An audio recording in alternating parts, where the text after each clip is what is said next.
Irrigation benefits దగ్గరికి వస్తే అన్నా నీళ్ళేడునే అని అడుగుతున్నాను నేను. అన్నా నీళ్ళేడునే అని చెప్పి మాట్లాడుతున్నా. మీరు మాట్లాడతారు ఏదైతే 2.91 lakh హెక్టార్స్ని ఇది సాగు చేస్తుంది అని చెప్తారు.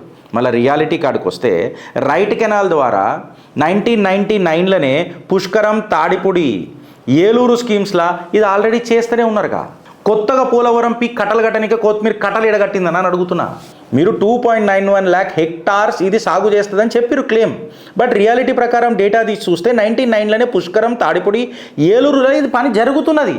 అంటే ఇది కేవలం కిక్ బ్యాక్స్, మీ ఎలక్షన్లలో పైసలు పెట్టనీకే కిక్ బ్యాక్స్ కోసమే జరుగుతున్నదా అన్న గంభీరమైన ఆరోపణ చేస్తున్నా. I stand corrected with my data if you provide a substantial data. నేను రిక్వెస్ట్ చేస్తున్నా. ఆడి మీద ఆడి మీద ఈడు దుమ్మెత్తిపోసుడు కాదు. సో 50,000 crore పెడితే 30% ఆఫ్ ది ప్రామిస్డ్ ల్యాండ్ మళ్ళీ ఏం కథ ఇది? రియల్ ఎస్టేట్ టర్మ్స్లలో ఒకటి మాట్లాడతాం చూడు బ్రదర్ మనము. నువ్వు ఒక విల్లా కొంటే 1 BHK ఫ్రీ ఇస్తా, గట్లనే అయింది పోలవరం ఇవ్వాలి. నేను విల్లా కొంటే మర్సిడీస్ బెంజ్ కార్ ఫ్రీ ఇస్తా. నువ్వు ఒక 2-3 BHK ఫ్లాట్ కొంటే నేను హోండా సిటీ కార్ ఫ్రీ ఇస్తా. ఉండే కదా వెనకడికి ఇట్లాంటి స్కీములు కొన్ని. పంచాయతీ గిదే ఫ్రెండ్స్.